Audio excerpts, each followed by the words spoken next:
been running after Miss President for a while, but I still can't catch sight of her. She's so fast, it's almost supernatural.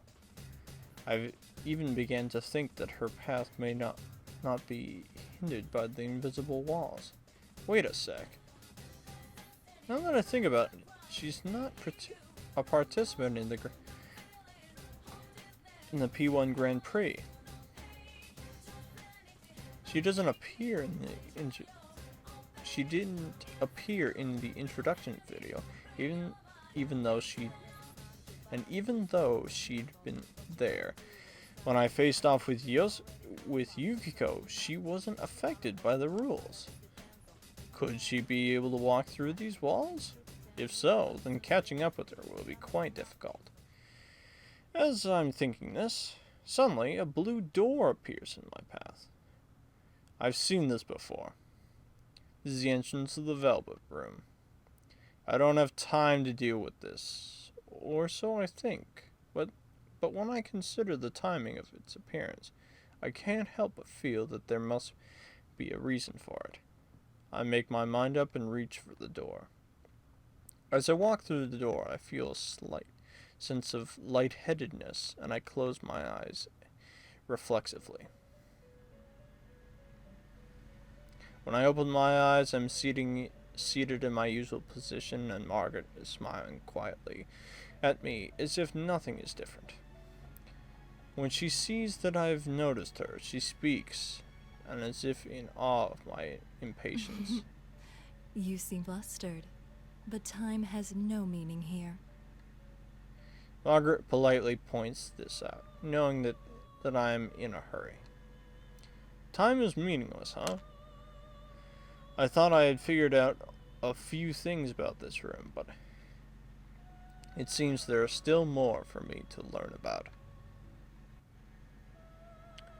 If time doesn't pass while I'm in this room, then I should concentrate on what she's about to tell me. Once again, as if reading my thoughts, Margaret smiles. It seems you've emerged victorious and have come away with a piece of the truth.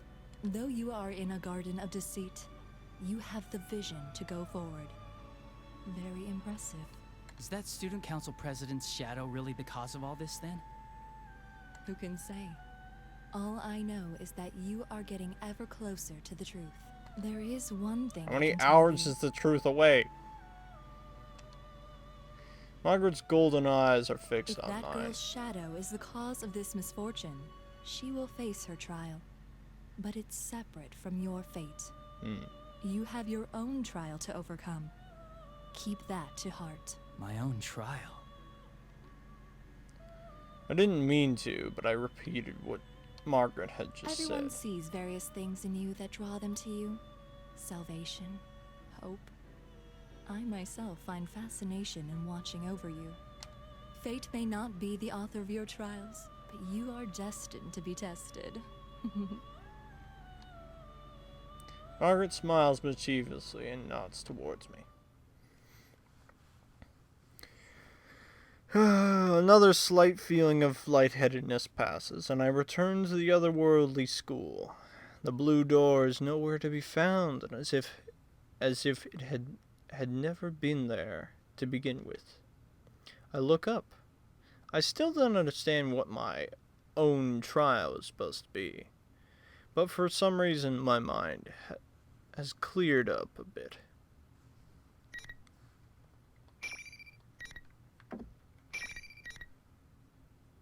I wonder how many scenes there are in this thing. Does it also break down into acts?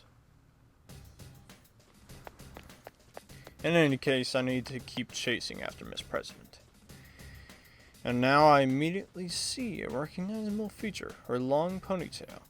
I've found her. It's too dangerous to go alone. Miss President turns around in response to my voice. She's smiling. I wasn't expecting that at all. Calling me impressed that you managed to catch up to me so quick. This calmness. Had she expected that I would follow her?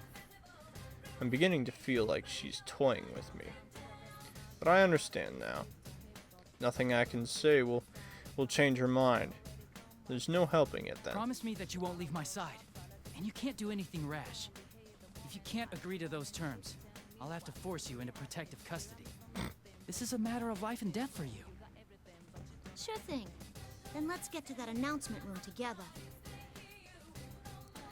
I thought that I'd be able to keep her in check by saying that her life was in danger, but she didn't seem to take any notice. We know this already. She don't give a fuck. She just shrugged and accepted my proposal. She's quite hard to deal with. I'm not sure if she knows how I'm feeling, but she speaks up. Hey, mind if I ask you something? What is it? There's a moment of silence. Just as I'm about to ask her to go on, Miss President continues. It's tough, being forced to fight your friends, huh?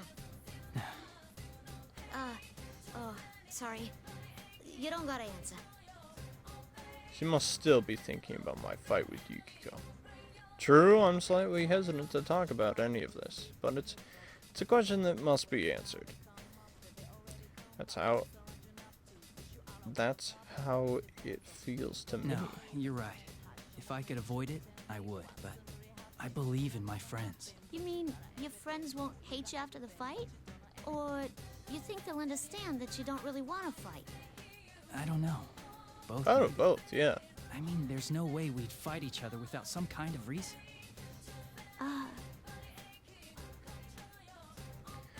Will she believe that answer? I study Miss President's face, but when she opens her mouth, she has an unexpected gloomy look in her What eyes. if you had to kill each other? Kill each other?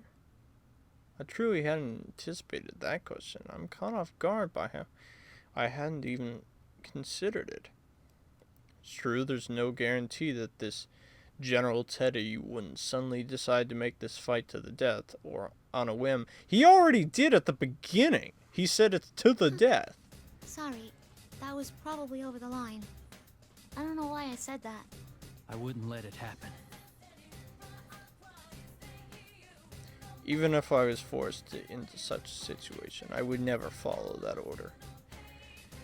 That's all I can say right now. But after hearing my answer, Miss President casts her eyes down again. After seeing that behavior, how do I put this? I felt a sense of incongruity, I guess? Why could that be? Something doesn't feel like her. Could Miss President be carrying something unimaginable burden that she has yet to confide in us? Is it so heavy that she would ask that question of me? Speaking of which, if General Teddy doesn't turn out to be her shadow, what does that mean about whatever repressed thoughts she truly has? Suddenly it seems that her courageous and cheerful demeanor are a minor image of that. A slight sense of fear chills my spine. My thoughts race through my head while I walk down the hallway. What are you doing? Ugh. I thought I broke my nose for a moment. Is that an invisible wall again? Even though I should be expecting them, I'd relax my guard and walk right into one. I hold my nose and wave away Miss, who looks concerned. There's an invisible wall. I don't think I can go through here. An invisible wall? Oh, that must have been why you broke out of the mime act every now and then. Well, if I can pass through, it must only be blocking the tournament fighters. This world sure is out there. Miss President walks right through the place I had bumped into. So that must be the case. So I'd imagine Miss President is unaffected by the walls. It's because she's not one of the fighters in the Grand Prix. Of course, if General Teddy really is her shadow, maybe normal rules don't apply to her. Alright, this is probably going to be Chie. The entrance leading into the school building is ahead of us. But perhaps worse of all is that the wall I had just walked into is blocking me from reaching there. I just have to find some other way. No, there are walls there too. The same can be said for the direction towards the entrance. A thought crosses my mind as I check back the way we had come. It has as I thought. Another invisible wall has formed where I just passed. I can't go back. With the walls in every direction, there's nowhere I can go. I'm trapped. But if I can't go anywhere, this can only mean one thing. Be careful. This probably means... The moment I call out to Miss President, General Teddy appears on the monitor in the entryway. It means my third round in the P1 Grand Prix is about to begin. Is your snout okay, Sensei? Jeez, you're such a klutz. You're still using that form? It's getting old. Why don't you just show your true self? Boy, you got peevish. I don't have any idea what you're talking about. I was intentionally trying to rile him up, but he wasn't falling for it. He looks like I'm going to get him to reveal. It looks like I'm not going to get him to reveal anything that way. I quickly changed tactics. So who's my next opponent? Ooh, now you're getting into the spirit of things. Let me guess, you're starting to enjoy beating up your friends? Okay, with the next challenger, come on down!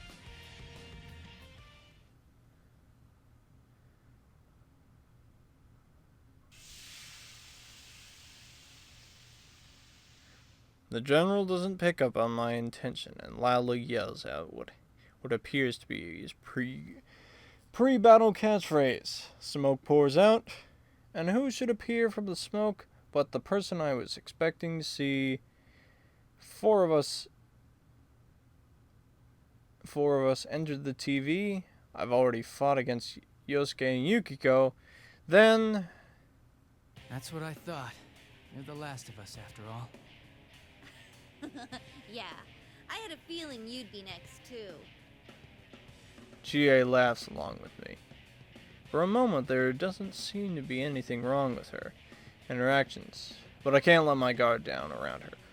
Can we just understand the fact that every single one of these times is going to be the exact same fucking thing? After all, I'd felt the same way when I encountered Yukiko, too. But as they say, the third time's the charm.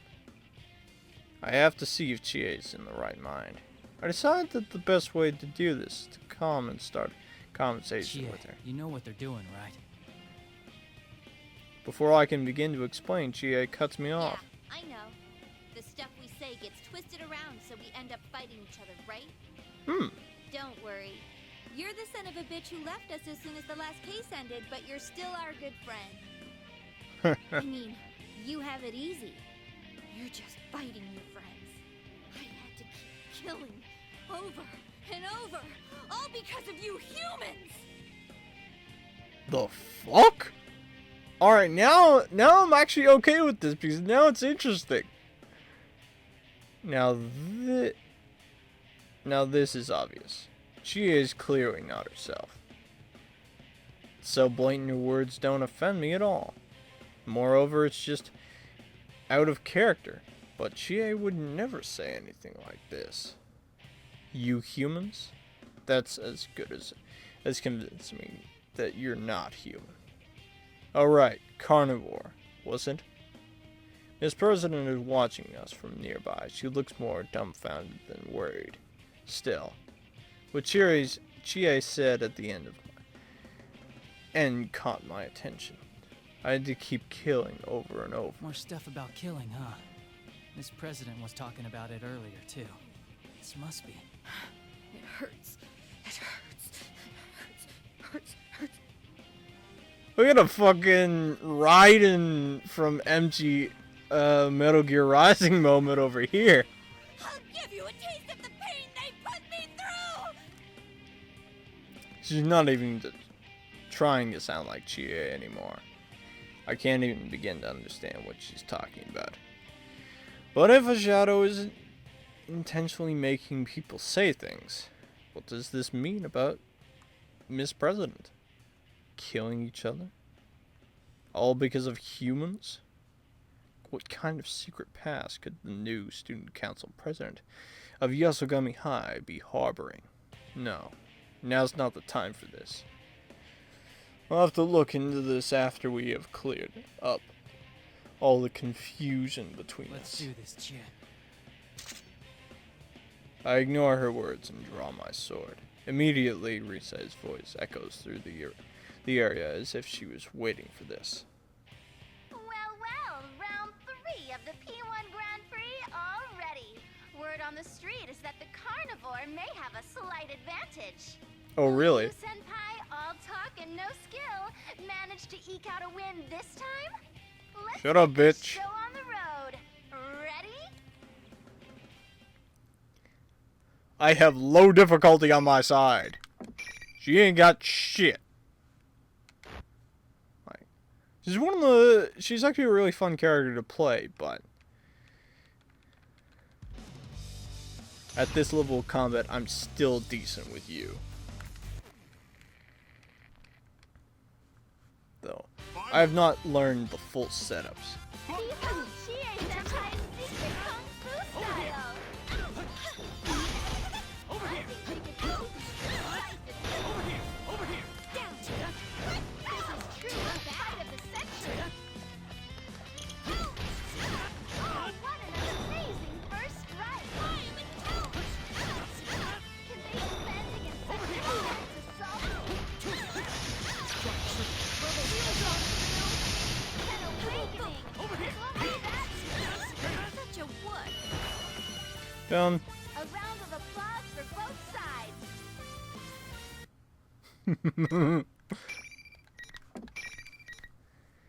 On to scene 10.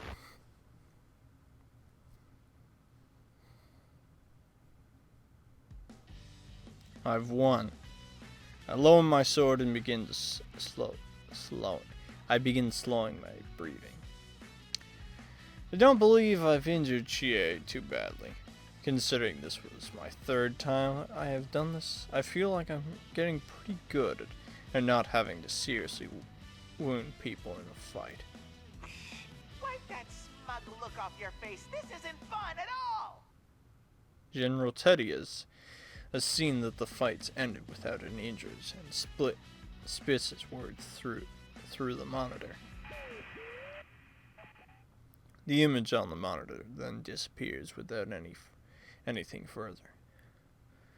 Let him say whatever he says. I fought all the friends I came in with the TV, and none of them are hurt.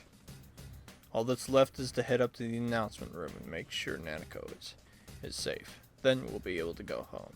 I don't think it's going to be that easy because that wasn't everybody who entered through the introductory. We had a couple more cast members to go through. I walk over to Chie and help her up off the ground.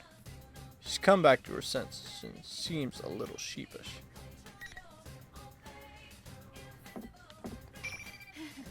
I think so. Man, you're strong. I'm kind of shocked at how much of a difference there is between us. Look who's talking. I've never been kicked so badly in my life. I wait for Chie to reach her feet and tell her everything that's happened up to this So the point. others are safe too? What a relief. I was pretty worried. She is so relieved that she sits down on the floor once more. I can't help but smile at that reaction. She really does care about her friends. Yeah, these are the people I believe in. Seeing us exchanging smiles like nothing was, Miss President sounds perplexed when she speaks up. You guys really are tight, aren't you? Makes me jealous. Well, we did spend a whole lot of time together last year because of that case. Sure, I was surprised to hear such weird stuff coming from him, but I know he'd never say any of that to me. Wait a sec. Who are you? Oh, I forgot about that. I quickly introduce Miss President and tell Chie that she may be a victim of this case. But Chie looks again at Miss President suspiciously. Huh? The student council president? You mean ours? That doesn't seem right. I remember the new president being a guy. What are you saying? I'm the student council president. Who else would I be? I'm pretty sure, though. Maybe if you told me your name, I'd remember. My name... Miss President stops moving. What's going on? She can't tell us her name? That's not the strange It's not... That's not that strange a question, is it? But for some reason, Miss President seems unable to answer. I sense some kind of incoherent melancholy from her. Chie and I share a tense glance. My name's... What's wrong? My memories. No, I don't want to fight anymore. Why do we have to kill one another? Kill one another? I grasp where I hear words fall from her mouth. I don't know what's crossing her right now, but she's definitely not acting normal. I glance at Chie, then try to approach Miss President in the hopes of calming her down. Yeah, no.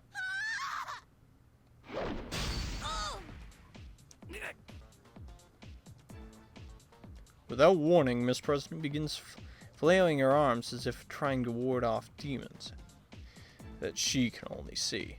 Chie reaches out and touches her in concern. Miss President's arm catches Chie and easily knocks her aside. What power! I barely manage to catch Chie before she slams into the concrete wall. Still, this sudden breakdown. What in the world happened to Miss President? Once I've helped Chie back to her feet, we carefully approach her from both sides. This will be a little rough, but it can't be helped. We can't ask her anything while she's like this. But at the moment... What? No way. Before I know it, Miss President is flying through the air. She was jumping. For a moment, I can't comprehend what I'm seeing. This is no ordinary leap. She was at a standstill, but now her entire body is suddenly higher than my head. Her jumping ability is unbelievable. Chie and I look up in astonishment as Miss kicks off the ceiling to change direction and lands at a full run. Wow. Who is that girl? Did I say something to offend her? She did mention something about her memories. Come to think of it, her memories did seem a little muddled. Maybe she was on the verge of getting them back. What kind of memory would make her go nuts and run away like that? I can't answer Chie at all. What if you had to kill each other? I heard Miss President's sad voice in my head. Chie apparently wasn't expecting me to answer her, and she continues. Make sure you rescue her, okay? Her voice is strong and confident to drive the point home. She pokes my chest with her finger as if ordering me. Even though she might be in danger herself, she's still worried about others. All my friends are like that. That makes me really happy now. I ask Chie if she'll be alright on her own, and she fires back. Let me worry about that. I nod to her and begin running out after Miss President once more. I will save her, no matter what.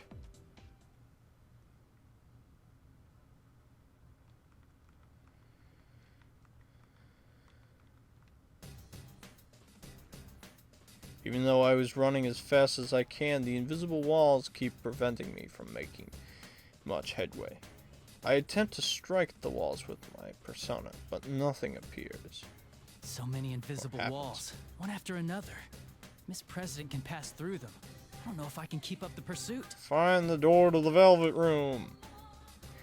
The announcement room is still my destination. There's no way I know if that's where Miss President's heading as well. But if there's a shadow waiting for me there, I'll need to get there anyway.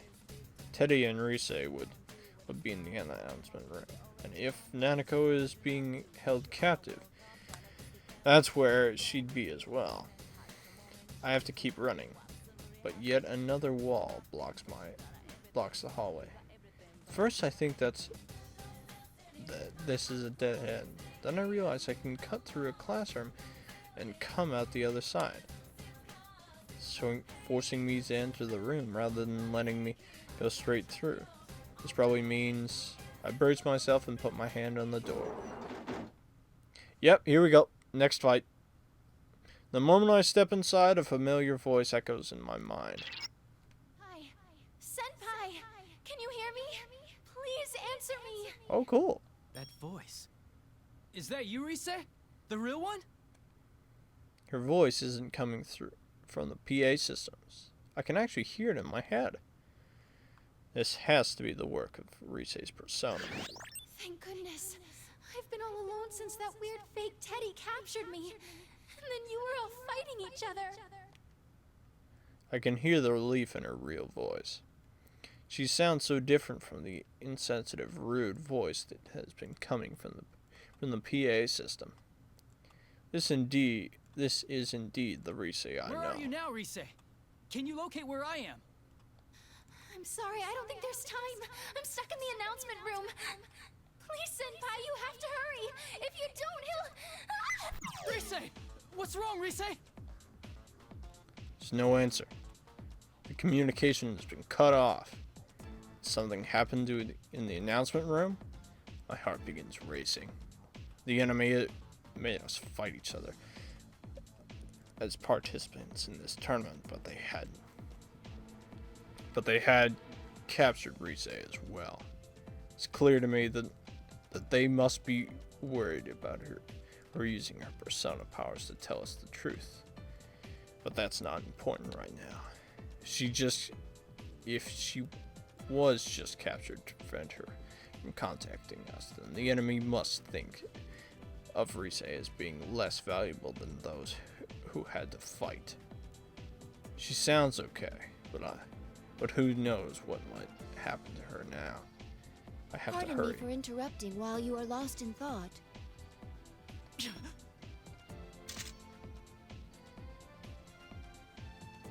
A hand brushes my shoulder, and in surprise I jump away and draw my sword.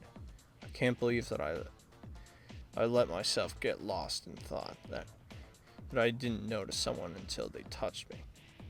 This is the second time I've let myself get so distracted. I've gotten used to having friends with me while we investigated last year. I can't pay attention to the entire world on my own. I need to brace myself. Oh, Atlas. Okay. I look up and see an unfamiliar face. A girl with blonde hair and striking blue eyes. Wait, a girl? Her face and voice seem human-like, but the rest of her, there's metal everywhere, all over her body. For a moment, I wonder if this is just an elaborate costume, but I can't see the interior framework of her body where her joints connect. I didn't mean to startle you. You're, It's nice to meet you. My name is Aegis. Aegis, sorry. And no, I am not human. You are the one from the introduction video, listed as the sister complex Kingpin of Steel. The question catches me off guard. I wasn't expecting a stranger to call me that. And did she say that she wasn't human? It's, well, when Yosuke called me by the stupid title, I knew it was joke, but when a stranger says it, it sounds like they're truly believe it. Heh. This is a pain. Nanako is important to me, but calling it a complex is stretching things. No, wait a sec. I wasn't trying to play it off, but I ended up blurting out Nako's name anyway. Calm down, I need to take this conversation away from this subject. I clear my throat and try to start over. Aiga-san, was it? Why are you here? Our primary objective is the destruction of shadows, but we have come to this world on a different mission. The destruction of shadows? She fights shadows? But how can she do that if... Does that mean... Yes, I have a persona as well. Though my body is a machine, personas are the strength of the heart after all. Just as I thought. I'm surprised to find another Persona user outside of my group of friends, and a robot on top of that? I can't come to grips with all of this. From the way we're talking, she seems to just be like a normal person in an interesting suit. True, I've seen news stories about robots looking uncannily like humans, but isn't something like this far beyond those? Still, I can't help but believe the evidence of my own eyes. I mean, I've been hopping in and out of TVs for the past years. Who am I to say what's strange or not? Perhaps the technology behind her creation has supernatural roots of its own. I find myself growing more and more interested in how she came to be here. But I have to put that aside for now. There's something I need to find out from her first. This P1 Grand Prix it's so similar to the events of last year, but to think that would be involving. To think that it would involve someone like her. I don't have a clear picture of everything that happened. That's for sure. I calm myself and then ask her what I feel would tell me what she's doing. What in is this this world. mission of yours? She opens her mouth to respond, but just then, the monitor inside the classroom turns on. It's that moment that I suddenly remember it's likely I'm going to have to fight here.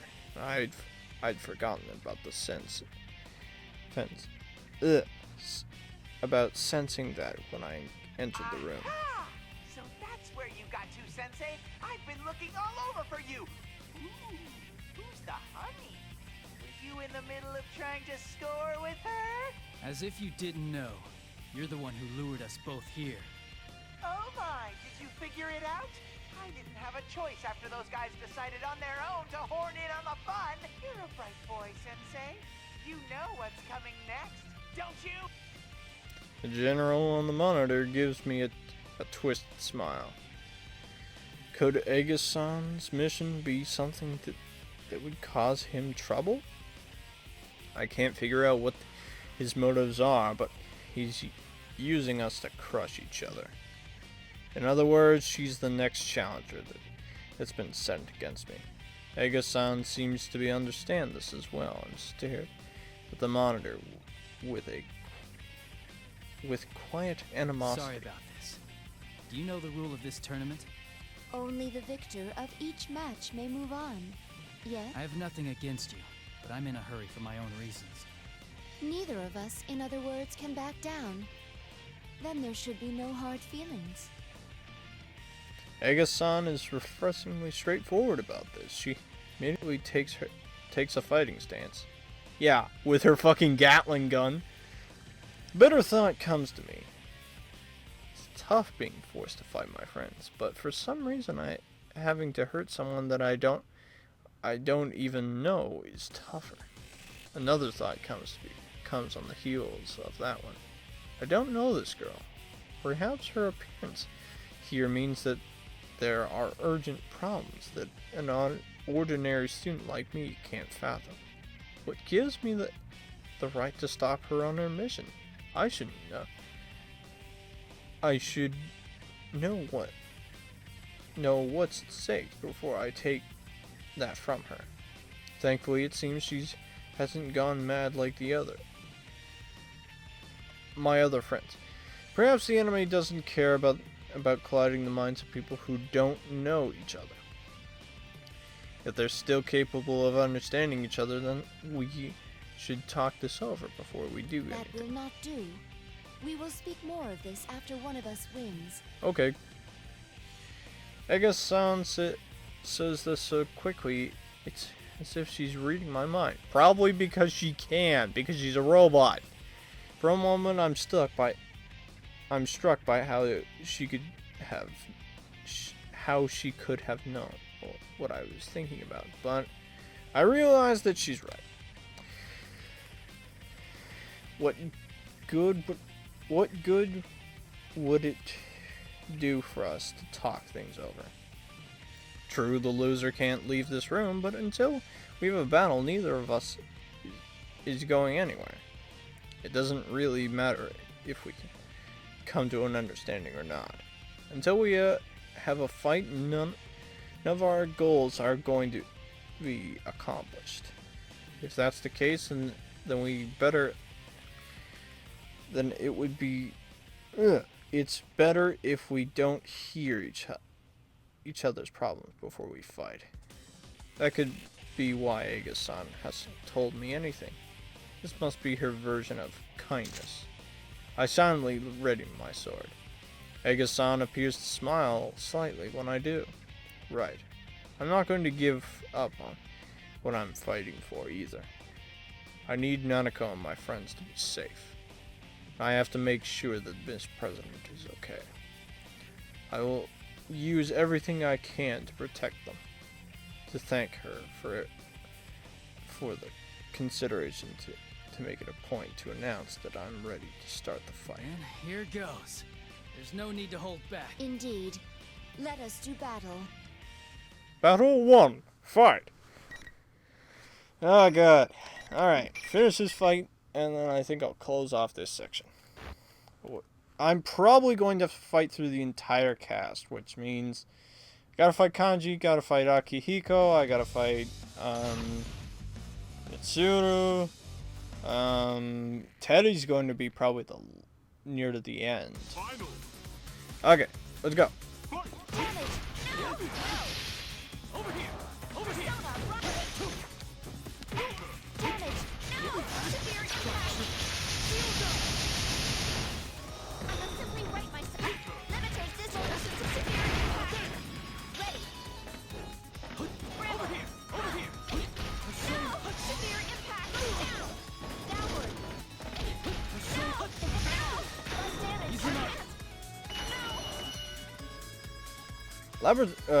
Aegis actually has some really cool moves if you know how to use her, because she has all these cool air combos and shit.